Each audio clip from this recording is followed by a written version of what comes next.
Hello दोस्तों, तो जैसे कि पिछले एपिसोड में हमने देखा कि हुनी और गुयू यहाँ एंशिएंट विल्डरनेस डोमेन से खाली हाथ वापस लौट आए थे, जिससे हाल ऑफ सोल का हाल मास्टर तो काफी जरा गुस्सा हो गया था और वो यहाँ पर हुनियो को जान से मारने ही वाला था। लेकिन गुयू उनसे एक और मौका मांगता है कि इस बार मैं स्टार फॉलिंग पवेलियन को डिस्ट्रॉय कर दूंगा, जिस पर हाल मास्टर खुश हो गए थे। जबकि दूसरी तरफ हम देखते हैं कि मास्टर डियाब्लो ने खुद की एनर्जी की परवाह न करते हुए लगातार कोशिश करके यहाँ ज़ावियन के लिए एक बुद्धि पिल क्रिएट कर दी थी, ताकि ज़ावियन आसानी के साथ कल्टीवेशन करते हुए अपनी बुद्धि हर्ड को एब्सॉर्ब कर सके। सेक्युलेशन में जाने से पहले ज़ावियन ने भी हानफेंग की सोल को मास्टर के हवाले कर दिया था, ताकि मास्टर उसका फैसला कर सके। और जब मास्टर ने महसूस किया कि हानफेंग अभी भी वैसे ही जिद्दी और एरोगेंट है, तो वो अपनी हाथों से हानफेंग की सोल को कुचल देता है, ताकि वो अपने स्टूडेंट और मास्टर का रिश्ता हमेशा हमेशा के लिए खत्म कर सके। दूसरी तरफ गुयू ने भी प्रोफाउंड स्काई सेक्ट के टियानमिंग और बाकी के कई लोगों के साथ मिलकर एक अलायंस क्रिएट कर ली थी, जिसके बाद ये लोग मिलकर स्टार फॉलिंग पवेलियन पर हमला करना शुरू कर चुके थे।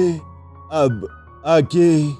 तो नेक्स्ट एपिसोड की शुरुआत यहाँ पर बिल्कुल उसी सीन से शुरू होती है, जहाँ पर हम देखते हैं कि दुश्मनों ने स्टार फॉलिंग पवेलियन की ग्रेट अरे पर हमले करना शुरू कर दिए थे। जहाँ स्टार रेल्म ग्रेट अरे पर दुश्मनों के अटैक्स होते हुए देखकर यहाँ स्टार फॉलिंग पवेलियन के सारे डिसाइपल और एल्डर्स घबराते हुए फौरन से अपनी अपनी पोजीशन को संभालने के लिए यहाँ वहाँ भागने लगे। मास्टर डियाब्लो भी अपने साथियों के साथ मिलकर बाहर की तरफ आ गया था, ताकि वो देख सके कि आखिर वहाँ पर चल क्या रहा है। जहाँ पर आने के बाद वो देखते हैं कि उनकी स्टार रेल्म ग्रेट अरे में कई सारे क्रैक्स पड़ चुके थे, और वहाँ पर मौजूद कुछ डिसाइपल्स यहाँ पर मास्टर डियाब्लो से सवाल करते हुए पूछते हैं कि मास्टर डियाब्लो, क्या ये स्टार रेल्म ग्रेट अरे इन लोगों के सामने टिक पाएगा या नहीं। इस सवाल के साथ हम देखते हैं कि स्टार रेल्म ग्रेट अरे ने दोबारा से रिकवर करना शुरू कर दिया था, जो देखकर बाकी सब लोग तो खुश हो रहे थे कि शायद दुश्मन इस अरे को तोड़ नहीं पाए। लेकिन मास्टर डियाब्लो को कुछ गड़बड़ लग रही थी, और मास्टर डियाब्लो का शक यहाँ पर बिल्कुल सही निकला, क्योंकि तभी अचानक अगले लम्हे हम देखते हैं कि वहाँ पर एक बहुत ही ज्यादा पावरफुल अटैक सीधा आकर यहाँ स्टार रेल्म ग्रेट अरे से टकरा गया, जो कि उसे बहुत ही बुरी तरीके से शैटर कर देता है। ये देखकर सब लोग पैनिक कर गए थे, लेकिन मास्टर फेंगशियान शांत रहते हुए अपने एल्डर्स से कहते हैं कि चलो एल्डर्स, मेरे साथ मिलकर सेकंड फॉर्मेशन अरे एक्टिवेट करना शुरू करो। जो सुनकर यहाँ स्टार फॉलिंग पवेलियन के एल्डर्स भी बिल्कुल ऐसे ही करते हैं, और मास्टर फेंगशियान के अंडर रहते हुए सारे के सारे एल्डर्स ने मिलकर यहाँ पर हर एक हॉल के ऊपर एक डिफेंस फॉर्मेशन क्रिएट कर दी थी, जो देखकर स्टार फॉलिंग पवेलियन के डिसाइपल और एल्डर्स को थोड़ा सा सुकून आया कि अब शायद वो लोग सेफ है। मगर दूसरी तरफ मास्टर डियाब्लो तो जानते रहे कि ये बस सिर्फ शुरुआत है, दुश्मन आखिरकार यहाँ पर पहुंच चुके। और मास्टर डियाब्लो की ये बात बिल्कुल सही थी, क्योंकि तभी अचानक हम देखते हैं कि 3 दुश्मन सेक्ट वाले वॉरियर्स टेलीपोर्ट करके यहाँ पर पहुंच चुके थे, जिनमें एक तो फेंगली पवेलियन के थे, दूसरे थे आइस ग्लेशियर वैली के, और तीसरे थे यहाँ स्काई प्रोफाउंड सेक्ट वाले लोग, जिन्हें लीड स्काई प्रोफाउंड सेक्ट का ग्रेट एल्डर टियानमिंग ही कर रहा था। और वो धीरे धीरे चलता हुआ बाहर की तरफ आ जाता है, जहाँ वो मुस्कुराकर सामने की तरफ देखते हुए कहता है कि मास्टर डियाब्लो, तुम्हें देखे हुए काफी अरसा हो गया, आखिर कैसे हो तुम। दूसरी तरफ मास्टर डियाब्लो भी उसे देखकर कहता है कि ये तो ओल्ड डीमन टियानमिंग है, आखिर तुम अब तक जिंदा कैसे हो,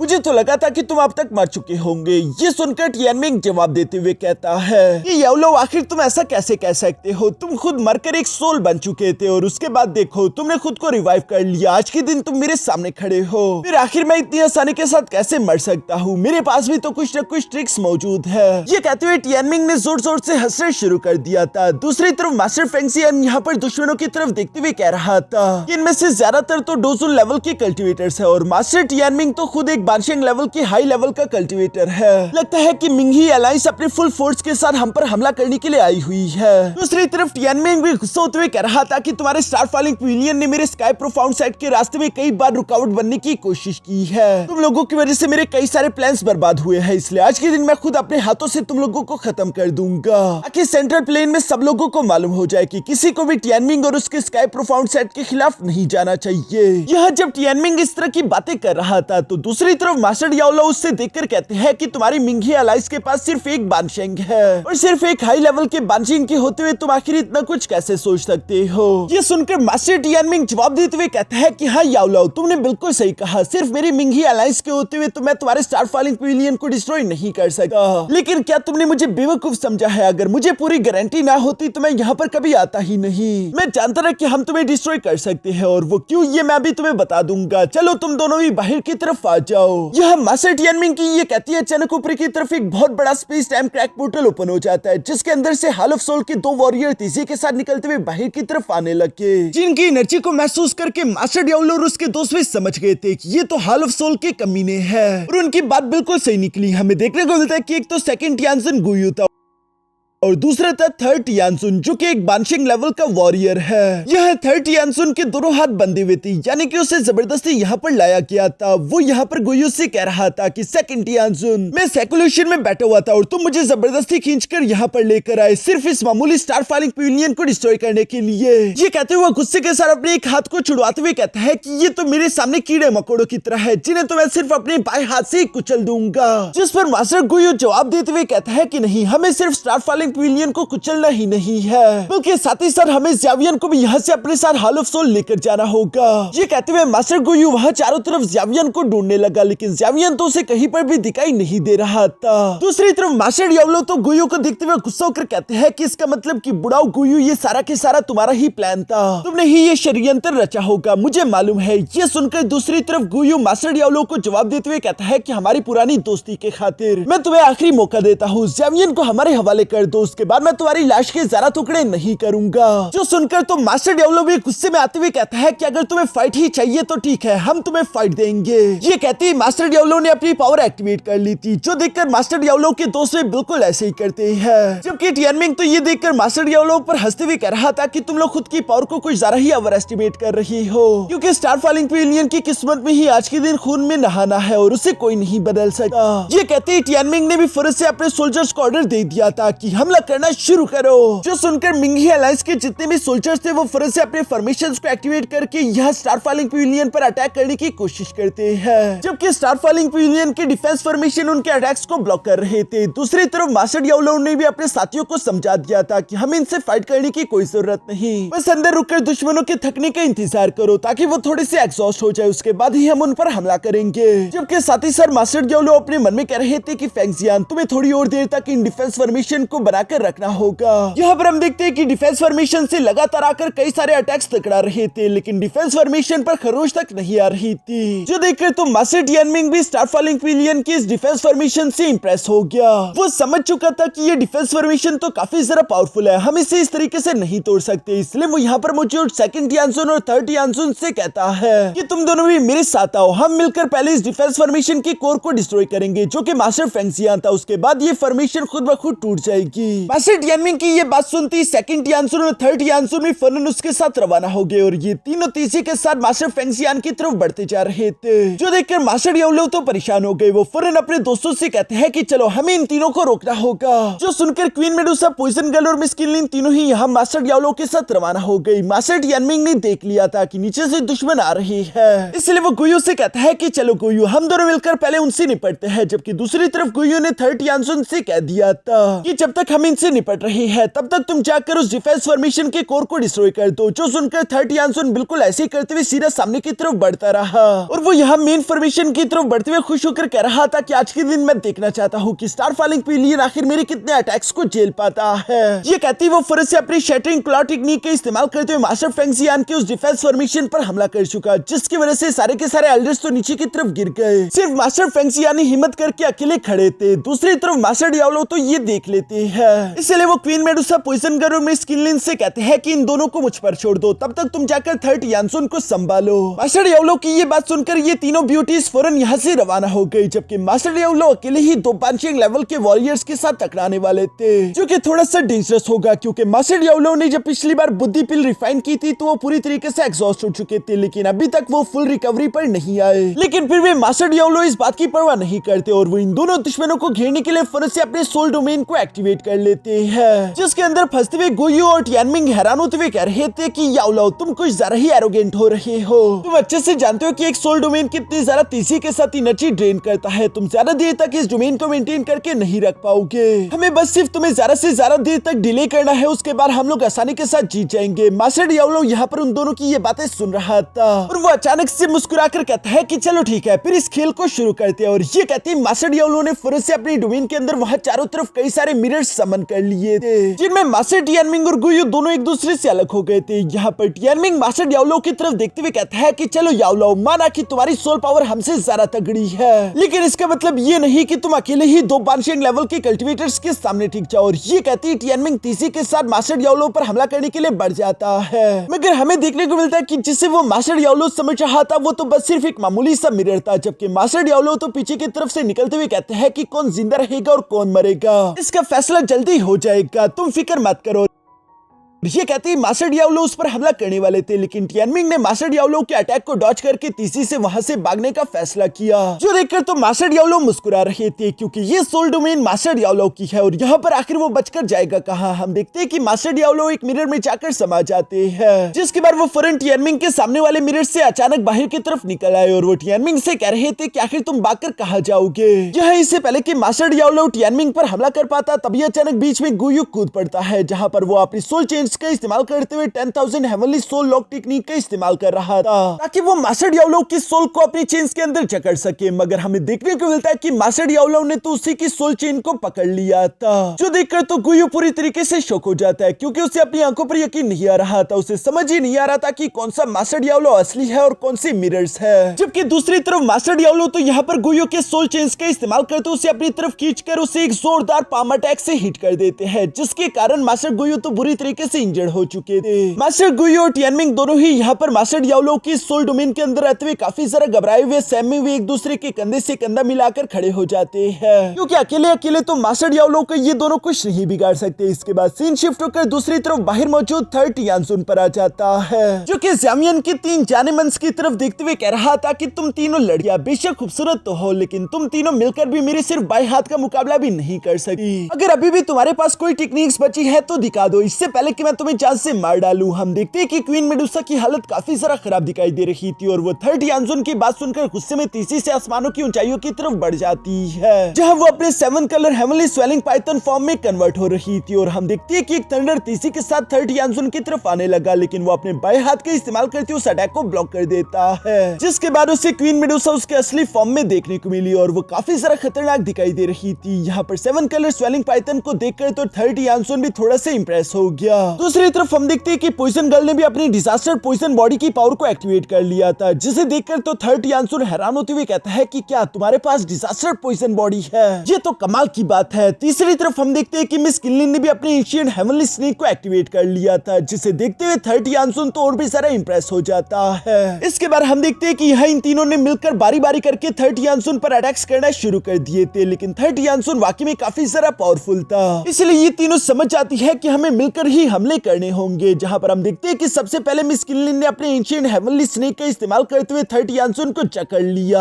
जिसके बाद सेकंड बारी 7 कलर हेवनली स्वेलिंग पाइथन की आती है, जो कि तीसरी के साथ आकर यहाँ पर पूंछ से थर्ड टियानसुन पर हमला कर देती है। इसके बाद तीसरी बारी पॉइजन गर्ल की थी, जो कि अपने डिजास्टर पॉइजन बॉडी की पावर को एक्टिवेट करते हुए थर्ड टियानसुन से कह रही थी कि अब तुम्हारा फैसला हो गया है, आज के दिन तुम यहाँ से जिंदा नहीं जा पाओगे। और ये कहती है पॉइजन गर्ल ने अपने पॉइजन को थर्ड टियानसुन की बॉडी के अंदर इंजेक्ट करना शुरू कर दिया था, जिसकी वजह से थर्ड टियानसुन को तो काफी ज्यादा तकलीफ हो रही थी। वो बहुत ही बुरी तरीके से इन 3 खतरनाक लड़कियों के बीच फंस चुका था, नीचे से एंशिएंट हेवनली स्नेक, ऊपर से 7 कलर स्वेलिंग पाइथन और सामने की तरफ से डिजास्टर पॉइजन बॉडी। अब वो खुद को होल्ड बैक नहीं कर सकता, इसलिए हम देखते हैं कि वो गुस्से के साथ चिल्लाते हुए वहां पर एक बहुत बड़ा ब्लास्ट कर देता है, जिस ब्लास्ट के कारण ये तीनों लड़कियां पीछे की तरफ दिखेले गई। और हम देखते हैं कि यहाँ थर्ड टियानसुन ने अपने दूसरे हाथ को भी आजाद कर दिया, जहाँ वो जोर जोर से हंसते हुए कहता है कि पहले मैंने तुम तीनों लड़कियों को कुछ ज्यादा ही अंडर एस्टिमेट कर लिया था, मुझे लगा कि मैं सिर्फ अपने बाएं हाथ से ही तुम तीनों लड़कियों को हरा सकता हूँ, लेकिन मैं गलत था। अब मैं तुम लोगों के साथ असली खेल खेलने वाला हूँ। और ये कहती थर्ड टियानसुन तीसी के साथ उन तीनों लड़कियों की तरफ बढ़ने लगा। दूसरी तरफ हम यहाँ मास्टर डियाब्लो के सोल डोमेन के अंदर देखते हैं कि वहाँ की कंडीशन भी काफी ज्यादा खराब दिखाई दे रही थी, क्योंकि गुयू और टियानमिंग दोनों मिलकर मास्टर डियाब्लो की कई सारे मिरर्स को डिस्ट्रॉय कर रहे थे, जिन्हें बनाने में लगातार मास्टर डियाब्लो की एनर्जी जाया हो रही है और इसी वजह से वो धीरे धीरे करके कमजोर पड़ते जा रहे थे। यहाँ पर हम देखते हैं कि कि मास्टर डियाब्लो जब उन दोनों पर हमला करने की कोशिश करते हैं तो उन दोनों ने आखिरकार मास्टर डियाब्लो के अटैक को ब्लॉक कर दिया था। और मास्टर डियाब्लो को इस कमजोरी की हालत में देखकर टियानमिंग गुयू से कहता है कि चलो यही सही मौका है, हम दोनों को मिलकर हमला करना चाहिए, जिस पर गुयू भी एग्री हो गया था। और हम देखते हैं कि गुयू ने एक फॉरबिडन टेक्निक एक्टिवेट करना शुरू कर दी थी, जिसमें मास्टर टियानमिंग भी अपने ब्लड को इंजेक्ट कर देता है। और यहाँ इन दोनों के पावर्स के कंबाइन हो जाने की वजह से वो फॉरबिडन टेक्निक और भी ज्यादा डेंजरस हो चुकी थी, जिसका इस्तेमाल करते हुए ये दोनों फौरन से मास्टर डियाब्लो पर हमला कर देते हैं। बाहर की तरफ भी हम देखते हैं कि क्वीन मेडुसा, पॉइजन गर्ल और मिस किनलिन को आखिरकार टियानसुन ने हरा दिया था। साथ ही साथ वो मास्टर फेंगशियान के फॉर्मेशन के अंदर एक सुराख भी कर चुका है, जो देखकर मास्टर फेंगशियान तो काफी ज्यादा परेशान हो गए थे। वो सामने की तरफ आते हुए थर्ड टियानसुन को रोकने के लिए तेजी के साथ बाहर की तरफ आकर अपने फॉर्मेशन को भी ठीक करने ही वाले थे, लेकिन थर्ड टियानसुन ने फौरन से मास्टर फेंगशियान को हिट कर दिया था, जिनके गिरते साथ ही हम देखते हैं कि वो डिफेंस फॉर्मेशन पूरी तरीके से डीएक्टिवेट हो गई। और सिर्फ यही डिफेंस फॉर्मेशन तो स्टारफॉलिंग पवेलियन को अब तक बचा कर रखी हुई थी। और इस डिफेंस फॉर्मेशन की डीएक्टिवेट होते ही हम देखते हैं कि मिंगी अलायंस के जितने भी सोल्जर्स थे वो खुश होते हुए फौरन से अपने फॉर्मेशंस को एक्टिवेट करते हुए स्टारफॉलिंग पवेलियन पर यहाँ अटैक्स की बरसात करने लगे, जो अटैक्स काफी ज्यादा पावरफुल थे। चारों तरफ स्टारफॉलिंग पवेलियन में तबाही मच चुकी थी, कई सारे वॉरियर्स मारे गए और बाकी बचे कुछ वॉरियर्स अब ऑर्डर का इंतजार नहीं करते, बल्कि वो भी कहते हैं कि चलो हमला करो। जो कहती वो वॉरियर तेजी के साथ हवा में मौजूद मिंगी अलायंस के सोल्जर्स की तरफ बढ़ने वाले थे, लेकिन फेंगली पवेलियन के एक एल्डर ये देखकर मुस्कुराते हुए कहता है कि तुम मामूली चींटियां, हम जैसे बड़े दरख्त को हिला नहीं सकती। और ये कहती वो अपने सोल्जर्स को ऑर्डर देते हुए कहता है कि 9 हेवंस लाइटनिंग प्रिजन अरे को एक्टिवेट करो। जो लाइटनिंग अरे काफी ज्यादा पावरफुल थी। हम देखते हैं कि इस लाइटनिंग अरे से जितने भी स्टारफॉलिंग पवेलियन के सोल्जर्स टकरा रहे थे वो फौरन से राख में कन्वर्ट हो जाते। अपने वॉरियर्स को इस तरह से मरता हुआ देखकर मिस किंगलुआन को तो काफी ज्यादा बुरा लग रहा था और एक लाइटनिंग अटैक यहाँ मिस किंगलुआन की तरफ भी बढ़ने लगा था, लेकिन मास्टर टियानहो वक्त पर रहते हुए यहाँ मिस किंगलुआन की जान बचा लेता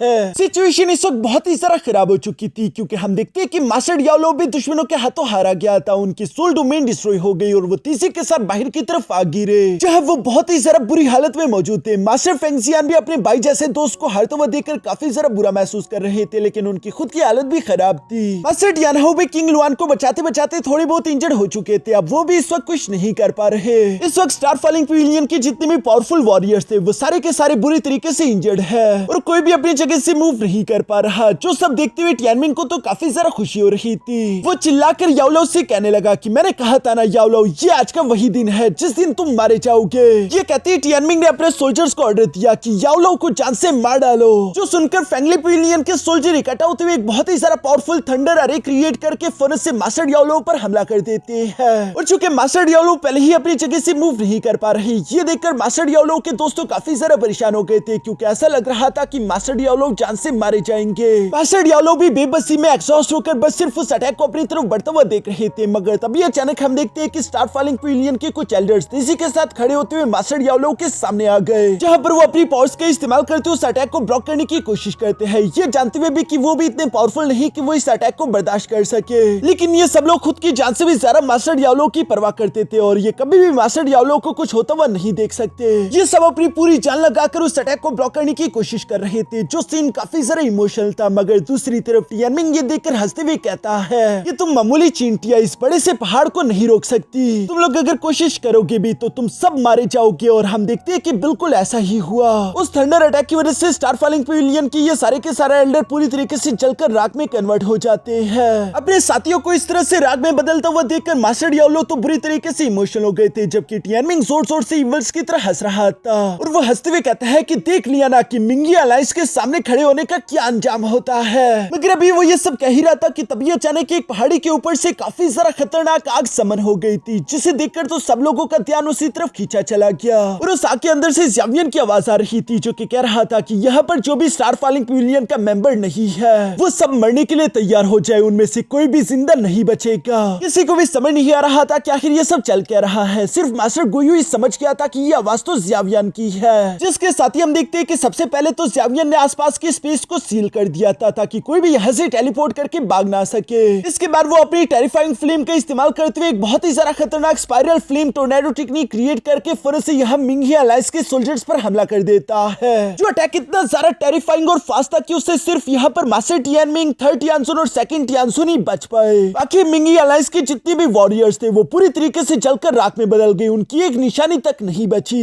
ये खौफनाक नजारा देखकर तो टियानमिंग, सेकंड टियानजुन और थर्ड टियानजुन काफी सारा घबरा चुके थे, जबकि दूसरी तरफ हम देखते हैं कि ज़ावियन ने स्पेस सील को और भी जरा छोटा कर दिया था। अब आखिरकार मास्टर गोयू को असली ज़ावियन दिख जाता है, जो कि फ्लेम टोर्नेडो के अंदर खड़ा था, और उसे देखते ही मास्टर गोयू समझ जाता है कि ये तो एक डोशेंग है। दूसरी तरफ ज़ावियन के 200 स्टारफॉलिंग पिलियन के सोल्जर्स भी यहाँ पर ज़ावियन को सेक्लूशन से बाहर आता हुआ देखकर काफी सारा खुश हो गए थे कि आखिरकार यंग मास्टर बाहर आ गए, उनकी सेक्लूशन खत्म हो चुकी है। दूसरी तरफ यहाँ स्पाइरल टोर्नेडो के अंदर हम देखते हैं कि ज़ावियन इस वक्त काफी सारा खतरनाक और कूल दिखाई दे रहा था। वो सीधा सीधा डोसुन लेवल से ब्रेक थ्रू करके डोशेंग लेवल पर पहुंच चुका है, जबकि उसने बांचिंग लेवल को तो पूरी तरीके से स्किप ही कर दिया। ये सब कुछ उस एंशिएंट बुद्धि हट की वजह से हुआ है। हम देखते हैं कि ज़ावियन के पीछे काफी कूल तरीके से कई सारी स्पाइरल रिंग्स बनना शुरू हो गई थी, जिसकी वजह से ज़ावियन काफी सारा टेरिफाइंग लग रहा था और वो पूरी तरीके से ट्रांसफॉर्म हो चुका है। यहाँ पर ज़ावियन का एक एक कदम काफी सारा फास्ट था और उसके हर एक कदम में इतना सारा प्रेशर था जैसे कि एक पूरा की पूरा वोल्केनो पड़ जाता हो।